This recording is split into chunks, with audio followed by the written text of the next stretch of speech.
What's up mga kapatid, kapamilya, kapuso? For today's video, mag-unbox ulit ako. So gusto kong palitan yung eyeglass ko kasi gasgas na siya. Ginagamit ko kasi siya sa farm, sa garden.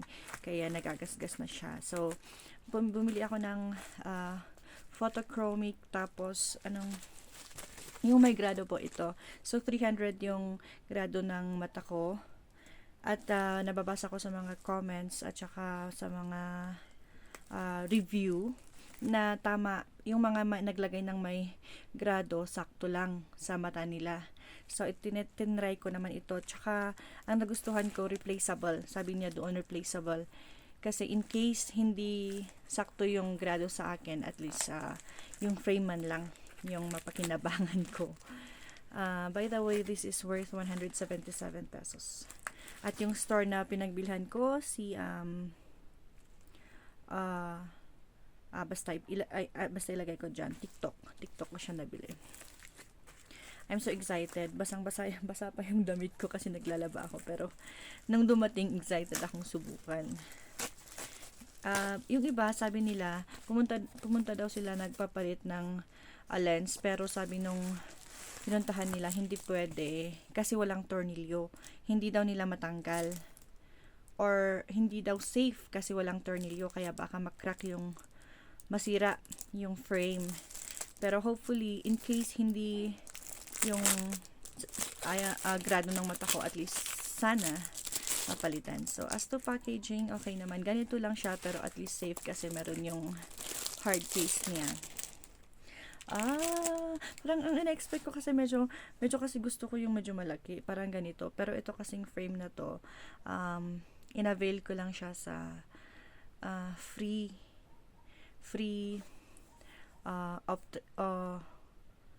optical mission. Okay. It's not what I expect na medyo malaki, malapad. Ang ina-expect ko kasi parang medyo malaki. Kasi sabi kasi doon, oversize.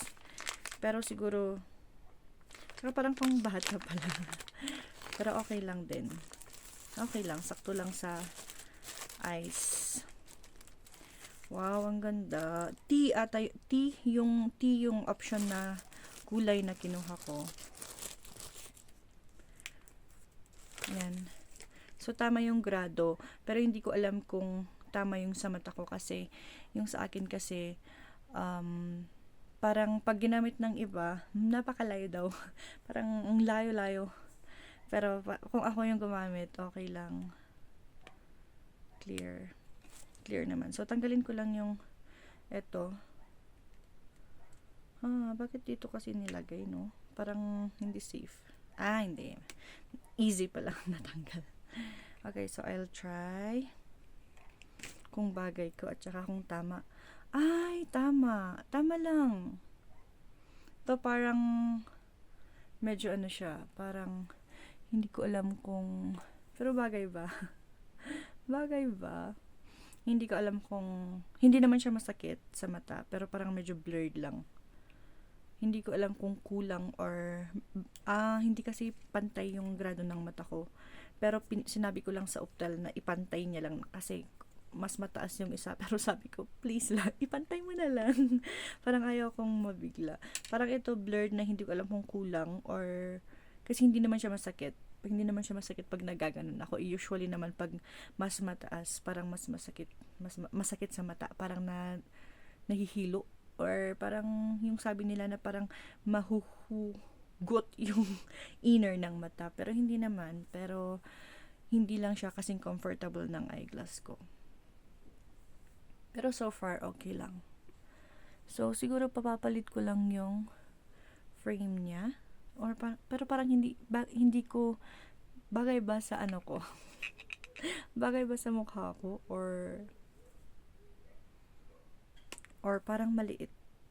Parang, tignan nyo, parang, hindi niya cover yung ditong banda. Parang hindi siya parang mas okay kung mas dito banda, hindi ko alam. Pero, overall, okay lang. Satisfied ako sa dito niya. Maliit lang pala talaga siya sa akin kasi masakit dito. Tsaka masikip. Ayun, masikip siya. Masikip dito. Kaya maliit. Yan o. Can you see me? Yan o. Maliit siya. Maliit siya. Medyo masakit pala dito. Kapapansin ko lang nung hinugot kong ganun. Yan. Sa mga gustong bumili, basta ganun yung parang review ko. Pero as to quality naman, okay. 9/10. So, masasabi kong 9/10 kasi para naman for improvement. Pero as to packaging, okay naman. Sa quality niya. Syempre, masasabi kong 9/10 kasi hindi ko pa ginamit ng matagal. Ayan. Maganda yung kulay. Maganda yung kulay niya actually. Maganda ba? Parang mas prefer ko pa rin yung may black. Pero, na-try ko kasi nag-contact lens pero lagi kong nakakalimutan na naka-contact lens ako tapos na naidlip ako. Kaya mas safe pa rin yung eyeglass. Okay, so that's it for now. That's my review for now. Thank you for watching.